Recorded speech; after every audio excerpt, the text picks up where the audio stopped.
Assalamualaikum dan salam sejahtera. Saya Muhammad Zulfikri bin Alizan bersama rakan-rakan dari kumpulan O Ipoh akan membentangkan video tugasan kumpulan kami.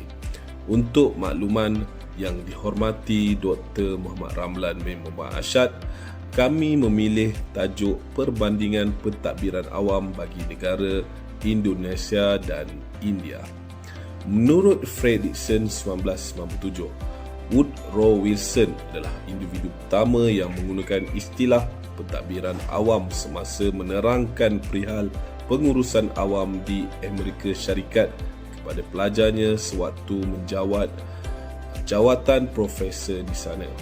Woodrow kemudiannya telah dipilih sebagai Presiden Amerika Syarikat yang ke-28 pada tahun 1913.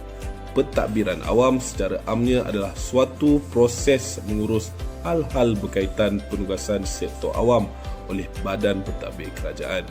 Pentadbir kerajaan biasanya dikenali sebagai badan eksekutif yang berperanan bagi menjalankan tugas-tugas kerajaan yang bermatlamat untuk menjaga kepentingan rakyat di negara tersebut. Terdapat 3 jenis bentuk negara, iaitu yang pertama adalah negara konfederasi, yang kedua negara kesatuan dan yang ketiga adalah negara persekutuan. Negara konfederasi adalah persatuan negara berdaulat yang menjaga kepentingan bersama melalui perjanjian. Negara kesatuan pula adalah negara yang mana bentuk pemerintahan pusat berkuasa sepenuhnya ke atas wilayah-wilayah dalam negara tersebut. Dan yang terakhir adalah negara persekutuan. Negara persekutuan adalah sebuah negara yang memisahkan kuasa antara kerajaan pusat dan kerajaan negeri. Seterusnya kita pergi kepada aspek sosioekonomi negara bagi Indonesia dan India. Perbandingan dari segi sosioekonomi bagi kedua negara ini adalah sangat berbeza. Indonesia memiliki 18,108 pulau dan merupakan negara kepulauan yang terbesar di dunia dengan anggaran jumlah penduduk seramai 271 juta orang pada Januari 2021. Taburan penduduk di Indonesia adalah sangat tidak seimbang, yang mana Pulau Jawa adalah merangkumi seramai 55.94% rakyatnya. Oleh kerana Kepulauan Jawa di Indonesia adalah merupakan pusat pemerintahan kerajaan. Jakarta adalah ibu negara yang mempunyai jumlah penduduk yang sangat padat dengan rekod didiami lebih setengah daripada jumlah penduduk Indonesia. Oleh sebab itu, kenaikan kadar pertumbuhan penduduk Indonesia adalah sangat tinggi. Sehubungan dengan itu, penduduk Indonesia didapati hanya mendiami pulau-pulau di sebelah utara dengan jumlah yang sangat sedikit berbanding dengan negara-negara berjiran yang besar seperti Jepun, China dan India. Indonesia mempunyai sumber jadi yang berada di luar Jawa, termasuk minyak mentah, gas asli, timah, tembaga dan emas. Oleh yang demikian, kita dapat lihat bahawa Indonesia merupakan sebuah negara yang amat kaya dengan sumber alam dan tenaga manusia. Namun masih terdapat banyak masalah kemiskinan yang mungkin disebabkan faktor-faktor kelemahan dari sistem pentadbiran kerajaan. Manakala bagi Republik India pula memiliki seramai 1,339 juta penduduk pada tahun 2020 dan mempunyai lebih 100 bahasa berlainan. Semenjak tahun 1991, India mula membuka pasaran ekonominya secara berperingkat dengan membuat beberapa pembaruan dalam amalan ekonomi negara. Walaupun di India terdapat pelbagai ragam dan kekangan dalam bidang politik yang sentiasa mencampuri urusan ekonomi negara, peningkatan keluaran dalam negara kasar KDNK negara tersebut tetap berkembang dengan baik. Ia telah menjadikan India sebagai negara yang paling berkembang pesat selain mempunyai jumlah penduduk yang paling padat di dunia sebagaimana di negara Indonesia. Begitu juga halnya dengan India. Jurang antara kawasan bandar dan luar bandar sangat jauh dari segi kemudahan infrastrukturnya. Jurang pendapatan juga sangat besar berdasarkan faktor lokaliti.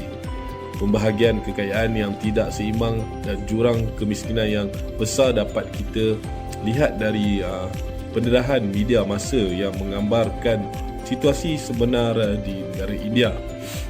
sumber alam semula jadinya termasuk tanah tanaman, arang, biji besi, batu kapur, gas asli, petroleum dan biji titanium. Perindustrian utama termasuk pembuatan kereta, simen, kimia, perkakas elektronik pengguna, pemprosesan makanan, jentera, pelombongan, petroleum, keluli dan kelengkapan pengangkutan dan tekstil. Terima kasih. Selamat sejahtera. Saya Tiwaker Batu Malai, nombor matrik 276232.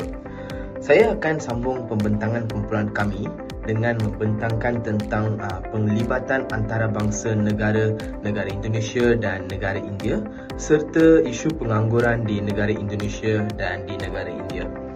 Okey, penglibatan antarabangsa negara bagi negara Indonesia adalah hubungan serantau pertubuhan negara-negara ASEAN Tenggara terdiri daripada 10 buah negara iaitu Malaysia, Thailand, Indonesia, Filipina, Singapura, Brunei, Vietnam, Kampuchea, Laos dan Myanmar. Kerajaan Indonesia bekerjasama dalam segitiga pertumbuhan Indonesia-Malaysia, Thailand, IMT-GT. Segitiga pertumbuhan Indonesia-Malaysia-Singapura bagi merealisasikan wawasan yang bersepadu menjelang tahun 2036 secara inovatif, inklusif dan mampan. Penglibatan dalam kawasan pertumbuhan ASEAN Timur yang melibatkan Brunei, Indonesia, Malaysia, Filipina. Bagi negara India pula, negara hubungan dua ala Malaysia-India, India-Singapore, Ministerial Round Table, kerjasama serantau pertubuhan negara-negara ASEAN Tenggara, ASEAN India, Comprehensive Economy Cooperation Agreement atau FTA Indonesia-India. Seterusnya adalah isu pengangguran di negara Indonesia dan juga di negara India. Bagi negara Indonesia, Presiden Jokowi telah melaksanakan proklamasi program Nawacita sebagai kerangka untuk membasmi isu pengangguran. Berdasarkan penelitian terhadap bahan bacaan kajian lepas, isu pengangguran yang meningkat di negara Indonesia adalah dipengaruhi oleh faktor komposisi, tahap pendidikan, kesihatan dan juga gaya hidup yang minima. Selain itu, pengaruh inflasi juga menjadi penjumbang kepada isu pengangguran ini. Faktor pertumbuhan ekonomi yang perlahan dan terjejas oleh impak COVID-19 menyebabkan keluaran graduan lepasan institusi pengajian tinggi swasta terpaksa menganggur. Maka, kadar jumlah penduduk yang miskin di negara itu perlu dipanteras dengan memberikan mereka peluang tenaga kerja demi membantu pertumbuhan makroekonomi dalam negara supaya kadar pengangguran ini akan berkurangan. Seterusnya bagi negara India. Dasar penswastaan yang telah diperkenalkan di India telah mencatatkan pembukaan sektor-sektor tertentu kepada penyertaan swasta dan asing dan ianya masing diteruskan sehingga sekarang. Contohnya, bagi sektor teknologi, perjalanan ekonomi yang berkembang pesat ini telah berlangsung hampir 30 tahun, namun pertumbuhannya adalah tidak sekata apabila kita melihat kepada perbandingan kelompok sosial, ekonomi dan kedudukan geografi.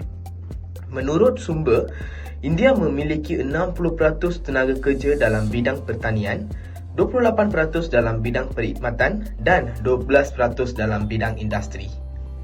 Meskipun negara India berupaya memajukan ekonomi dengan mempunyai kadar bilangan penduduk yang tinggi, isu pengangguran di negara tersebut secara analisis telah dipengaruhi oleh faktor rasuah dan ketidaksetaraan jantina yang mana mereka mendiskriminasikan jantina perempuan dalam pekerjaan. Hal ini demikian kerana berdasarkan kepercayaan nenek moyang mereka, kaum perempuan tidak mempunyai taraf yang tinggi. Oleh itu, tahap pendidikan untuk perempuan adalah rendah dan tiada keperluan bagi memberikan pekerjaan disebabkan mereka perlu berkahwin pada usia yang muda serta menjadi suri rumah. Aspek ketidaksetaraan jantina menyebabkan isu pengangguran ini berlaku kerana telah menjadi halangan kepada pembentukan good governance. Negara India merupakan salah satu negara yang menghilangkan hak-hak wanita dalam pemerintahan demokrasi yang diamalkan. Diskriminasi kelompok jantina ini berlaku disebabkan kedudukan lelaki dipercayai lebih tinggi dan mempunyai kasta. Malahan, rasuah yang tinggi menyebabkan individu yang tidak berkemampuan untuk memberikan rasuah tidak berpeluang mendapatkan pekerjaan sehingga mendorong kepada isu pengangguran. Seterusnya adalah perbandingan aspek isu pengangguran dalam negara. Setiap negara mempunyai masalah dan kadar pengangguran yang berbeza. Namun, faktor yang mempengaruhi aspek pengangguran juga dipengaruhi oleh sistem pentadbiran dan dasar yang telah digubal dalam negara masing-masing. Misalnya, kemiskinan menjadi penghalang bagi rakyat negara Indonesia untuk mendapatkan pendidikan yang setaraf serta tahap kesihatan yang baik sehingga sukar mendapatkan pekerjaan. Manakala, bagi negara India lebih tertumpu kepada faktor dominasi rasuah politik dan juga pegangan perbezaan kedudukan jantina sehingga berlaku kesetaraan yang menyumbang kepada isu pengangguran. Sekian, terima kasih. Salam sejahtera, saya Satish Rana Balakrishnan, nombor matrik 276428. Perbandingan sistem pentadbiran di Indonesia dan India. Negara Indonesia adalah sebuah negara kesatuan yang mengamalkan sistem pentadbiran dari segi pemusatan dan pembahagian kuasa pemerintahan. Kerajaan Indonesia juga mempunyai presiden sebagai ketua negara. Kedua-dua negara ini sememangnya mengamalkan sistem berpresiden. Presiden Indonesia pada masa sekarang ialah Joko Widodo atau dikenali sebagai Presiden Jokowi. Dia mengetuai Parti Demokrasi Indonesia Perjuangan. Di Indonesia, Dewan Parlimennya dikenali sebagai Majlis Musyawarah Rakyat. Amnya di sini, Majlis Musyawarah Rakyat adalah sebuah dewan yang mengandungi dua sub-dewan, iaitu Dewan Perwakilan Rakyat dan Dewan Perwakilan Daerah. Dewan Perwakilan Rakyat adalah terdiri daripada 560 anggota Dewan Perwakilan yang dipilih melalui parti politik semasa tamat keputusan pilihan raya. Manakala ahli Dewan Perwakilan Daerah pula terdiri daripada 132 anggota Dewan Perwakilan. Anggota Dewan Perwakilan Daerah ini merupakan wakil wilayah atau daerah yang dipilih melalui pemilihan wilayah. Lazimnya kedua-dua anggota dewan ini dipilih melalui pilihan raya dan dilantik untuk tempoh penggal selama 5 tahun. Pada masa kini, Majlis Musyawarah Rakyat masing-masing diketuai oleh Bambang Susatyo, Dewan Perwakilan Rakyat oleh Puan Maharani dan Dewan Perwakilan Daerah oleh Lanyala Mataliti. Indonesia dibentuk menjadi sebuah negara kesatuan yang menyaksikan penyatuan wilayah-wilayah di Kepulauan Indonesia dengan sistem pemusatan kuasa pemerintahan negara. Seterusnya, rakyat telah disatukan untuk menjadi bangsa Indonesia dengan mempaksikan Pancasila yang menjadi kebanggaan seluruh rakyat.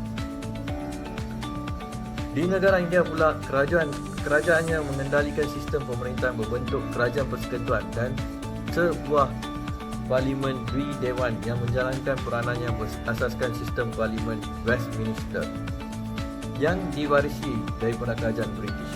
Kerajaan India terdiri daripada 3 cabang iaitu perundangan, eksekutif dan kehakiman. Di India, ketua kerajaan sebenar ialah Perdana Menteri. Perdana Menteri adalah individu yang memiliki kebanyakan kuasa eksekutif. Perdana Menteri dilantik oleh Presiden dengan syarat bahawa Perdana Menteri telah mendapat sokongan parti atau parti campuran yang meraih majoriti kerusi dalam Dewan Rakyat di Parlimen. Perundangan India berbentuk Parlimen Dwi Dewan yang terdiri daripada Dewan Pertuanan yang bergelar Raja Sabha, Majlis Negeri-Negeri dan Dewan Rakyat yang bergelar Lok Sabha, Dewan Rakyat.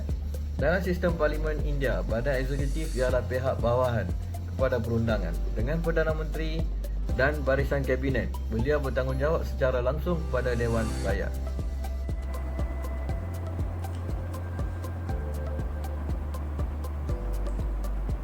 Pencapaian negara biasanya merujuk kepada kemajuan dan kejayaan yang dicapai oleh negara tersebut dalam pelbagai bidang seperti ekonomi, pendidikan, kesihatan, infrastruktur dan sosial.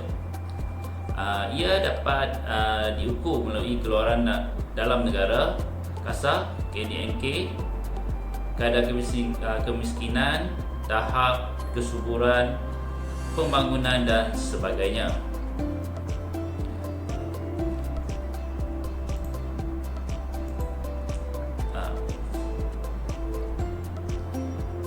Pencapaian dalam pentadbiran negara, kita lihat Indonesia dan India.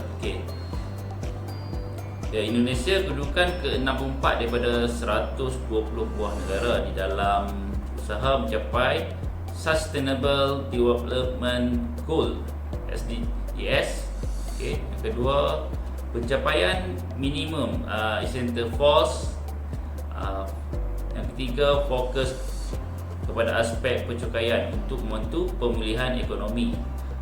Berbanding pula dengan India, pertama, mencapai tahap kesuburan penduduk yang tinggi, populasi jumlah 1.425.775 orang. Yang kedua, berjaya menghadapi cabaran seperti kemudahan air elektrik, perumahan setinggan dan isu pencemaran. Ketiga, legenda dalam pencapaian sukan kriket sejak tahun 80-an lagi. Keempat, kekuasaan eksekutif di tangan Perdana Menteri iaitu Narendra Das Modi, dipilih oleh Presiden dan sokongan majoriti di Dewan Rakyat. Assalamualaikum, saya Syafiq Aziz bin Ahmad. Saya akan mengulas isu birokrasi. Isu birokrasi merujuk kepada pelbagai cabaran atau masalah yang berkaitan dengan sistem dan proses pentadbiran dalam sesebuah negara. Isu birokrasi boleh menghalang kesan serta keberkesanan pelaksanaan dasar-dasar dan tindakan yang diperlukan. Isu birokrasi negara Indonesia versus India. Indonesia, yang pertama, Khairul Saleh dituduh memiliki ganja seberat 1.6 gram, dibuktikan rekaan oleh pihak polis. 4 anggota polis dikenakan tindakan disiplin. Yang kedua, Menteri Indonesia Azman Abnur mengidentifikasi 6 masalah birokrasi, iaitu yang pertama, perbelanjaan pemerintah daerah lebih tinggi daripada perbelanjaan rakyat. Yang kedua, rasuah. Kedudukan indeks persepsi rasuah di 100 per 180 dengan skor 37%. Ketidakcekapan pembangunan pengurusan. Yang keempat, kualiti penjawat awam tidak baik. Yang kelima, pengembangan organisasi pusat dan wilayah tidak mengambil kira keperluan sumber daya manusia. Dan yang terakhir, kualiti perkhidmatan kepada orang biasa tidak memuaskan.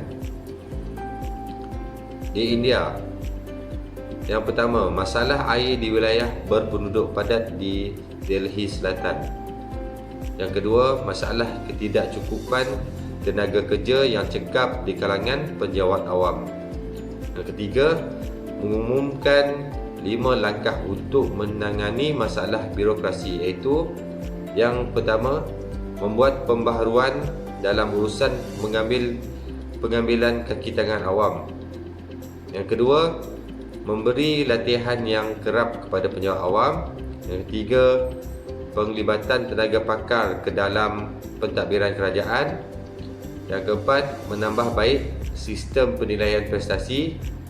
Dan yang terakhir, mengurangkan lantikan semula kaki tangan yang telah bersara. Kesimpulan, Indonesia, negara kesatuan yang menyatukan wilayah-wilayah di Kepulauan Indonesia dengan sistem pemusatan kuasa pemerintah. Yang kedua, memiliki identiti nasional yang ditegakkan oleh Pancasila. India, yang pertama, mewarisi sistem pemerintahan daripada zaman penjajah British dan menjalankan sistem pemerintahan persekutuan dengan pembahagian kuasa di wilayah-wilayahnya. Indonesia memiliki populasi yang padat. Yang kedua, aspek efisien dalam urusan pentadbiran oleh pemerintah dan urusan politik sangat penting. Dan perlunya langkah aktif untuk memastikan kelancaran sistem pentadbiran yang pemerintahan yang stabil. Sekian, terima kasih.